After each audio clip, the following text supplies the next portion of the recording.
just to the north of the modern-day city of Adana in south-central Turkey. Nestled amongst a series of steep hillsides and imposing cliff faces lie the ruins of an ancient fortress. The castle of Sis in the foothills of the Taurus Mountains offers spectacular views of the surrounding countryside, neighbouring castles perched atop similar rocky outcrops, but most importantly of all, the pathways and gateways to Cilicia that once crisscrossed the landscape of this mountainous and ancient place. Inhabited continuously for almost 5,000 years, the citadel at Sis was once home to Hittite settlers manning the frontier territories of their state against attacks from the Egyptian-held Levant. Later, it was held by Greeks, Romans and Byzantines, until its conquest by the Arabs during the 8th century. An important defence and gateway into the Cilician highlands, Sis was recaptured in 962 by the Byzantine Emperor Nicephorus Phocas, who recognised the tactical and strategic importance of its location. It is then, from the 10th century onwards, as the Byzantines resettled imperial subjects from elsewhere in the empire into Cilicia, that the castle entered its most captivating phase of all.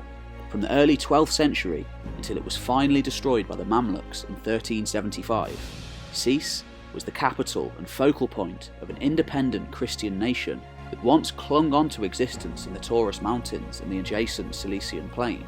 It was a state founded by those same settlers who had been forcibly and voluntarily relocated into the area by the Byzantine government, yet far outlived their original imperial overlords in the area.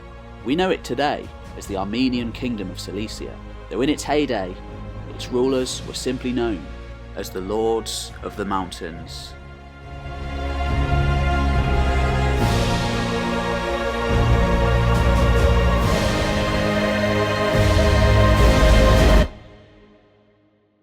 There is a reason why control of Sis was so sought after, and similarly why the once prosperous city managed to retain its autonomy for so long during the Middle Ages.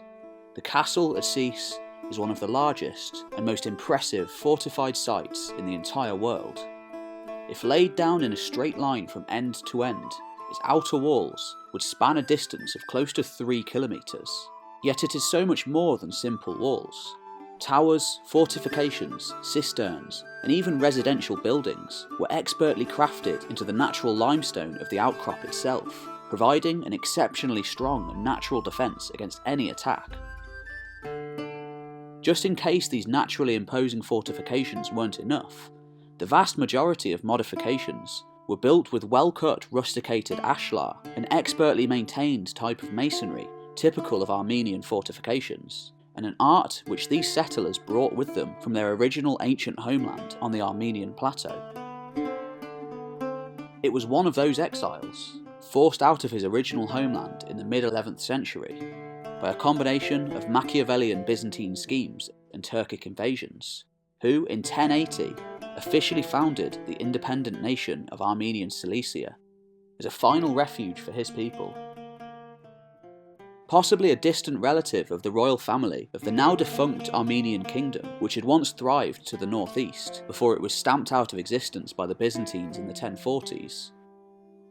Reuben had at first accompanied Gazik II, the last king of Armenia, into exile in Anatolia, where he had been given the governorship of an imperial province as compensation for his kingdom.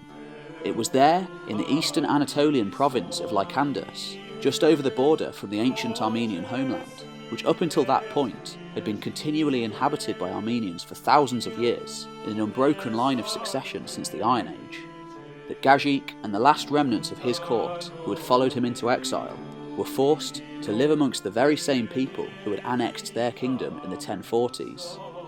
In 1064, it was from Lycandas and the surrounding Byzantine provinces that they first heard the horrifying half-rumours trickle in of the Seljuk advances into their original homeland, which finally culminated in the sack of the once mighty city of Ani, Gazik's old capital city, once home to over 100,000 people. The Seljuks massacred much of the inhabitants of the city and sold the rest into slavery, yet Gazik remained powerless to act, without an army or any sort of real authority. Whilst the loss of Ani must have been a hauntingly devastating blow to any Armenian exiles living within the borders of the empire, they were at least now relatively safe, even if they were subject to the laws of a foreign bureaucracy. In 1071, however, All this was to change, when even more devastating news flooded in like a deluge from the east. The mighty imperial army of the Emperor Romanos IV had been wiped out at Manzikert by the Seljuk Sultan Alp Arslan, the very same ruler who had sacked Ani and ravaged Armenia in the 1060s. Most astonishingly of all, Romanos himself had been taken prisoner.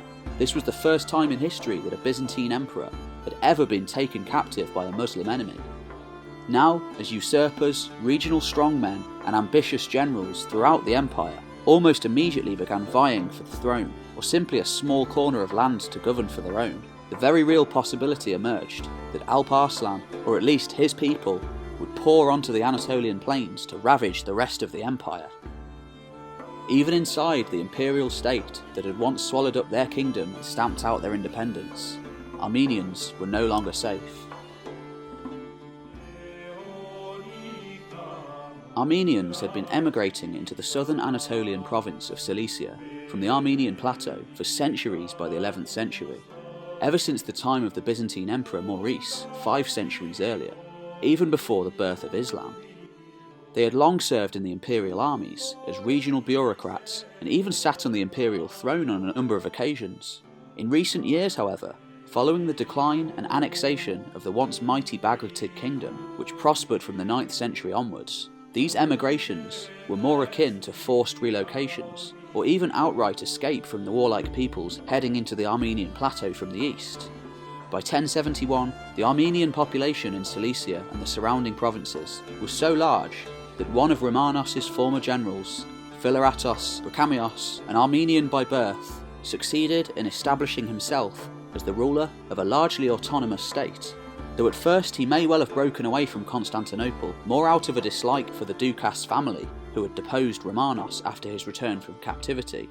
His state, and the Taurus Mountains that bordered it to the west, soon became renowned as a haven for Armenians and other imperial subjects seeking a safe haven from Seljuk attacks. By 1079, just as Brachamios, now completely autonomous and at the head of a powerful army comprising of Normans, Armenians and Greeks, was accepted back into favour by the new emperor Nicephorus Spartaniatus, probably an old colleague, under the proviso that he accept a symbolic vassalage to Constantinople. Ghazarian finally made it very clear that he had had enough of the Byzantines. According to a number of contemporary sources who describe the events in vivid detail, Ghazarian violently murdered a local Orthodox bishop named Marcos, who had repeatedly scorned and belittled the former king for being an adherent of the Armenian Church, deemed heretical by the Orthodox Byzantine faith. Allegedly, Marcos kept a dog that he called Armen to humiliate the Armenians. The story goes that Ghazarian seized both the dog and Marcos, beat them both severely in a canvas bag, and then had his household guards put them into the same bag until the bishop died in agony. Later that same year, Ghazarian was caught and killed by Marcos' brother, a local regional official. Though the bishop's murder had been an exceptionally grisly affair, the Byzantine response overshadowed it in the eyes of the Armenians. They not only had Ghazarian killed, but had his mutilated body displayed publicly from the walls of a local fort for all to see. This overwhelmingly had the effect of turning Armenian public opinion drastically against the Byzantines. It also sparked much of the remaining Armenian population within the borders of the empire to take part in a mass exodus to the south, where they settled in the Taurus Mountains, Cilicia, or in the lands just to the east, held by Brachamios. One of those Armenians who went south that year was a general named Reuben, who seems to have been a member of Ghazarian's court since at least the 1040s, and according to some sources was a distant relative of the Bagratids, though it's equally possible that he was a high-ranking general seeking legitimization by associating himself with the now nearly extinct Armenian royal family. Some sources even say that Reuben was a son of Ghazarian, although this too seems unlikely, as if he had been, he would have surely advertised his heritage rather than founding a new dynasty, the Rubenids. Initially holding the title Lord of Gobidar and Goromusel, Reuben launched a full-scale rebellion against the Byzantine Empire in the wake of Ghazarian's death, seizing the important Cilician fortress of Partipert and officially declaring the independence of Armenian Cilicia, with himself under the new title Lord of the Mountains, thus signalling his intent to conquer the entire Taurus range and establish it as a new, easily defensible homeland for his people. It was an incredibly bold and daring move, yet one that would pay off in time. After a series of long and harsh battles against local strongmen and the last vestiges of imperial bureaucracy, Reuben managed to utilise his association with the Bagratids and his skill in battle to solidify the various disunited Armenian princes and warlords into a semblance of a unified state. Rather than fight yet another warlord and face the difficult prospect of annexing the mountainous Armenian state on his doorstep, Brachamios opted to accept Reuben as a vassal. Thus the foundations were laid for the kingdom that would follow. The territory of the Armenians in Cilicia was exceptionally difficult for an invading army to travel through, let alone conquer, and Reuben continued to gradually bring more and more enclaves, towns, cities and strongholds under his control as the months and the years went by, always emphasising his association with the now revered Bagratid kingdom and the almost martyr-like status of Gazik. Upon the Cilician plain to the south, however, and even in the mountains of the hinterland, still remained determined Byzantine holdouts. Reuben spent the 1080s gradually pushing further southwards towards the coast and inland towards Cappadocia to take more Byzantine strongholds. Progress was slow and conditions were tough, but he and his followers were now finally free to dictate their own destiny. In 1086, hot off the heels of conquests elsewhere in his vast realm, the new Seljuk Sultan Malik Shah descended upon northern Syria and eastern Anatolia with a vast and revitalised army, where he crushed the last vestiges of imperial control, as well as Brachamios' state. Whilst the actual invasion wasn't nearly as devastating as first feared, the repressive tax burden now imposed upon the inhabitants of the new Seljuk domains provided the impetus for yet another mass migration into the Taurus Mountains, where word had spread of the independent Armenian mountain lord going it alone there.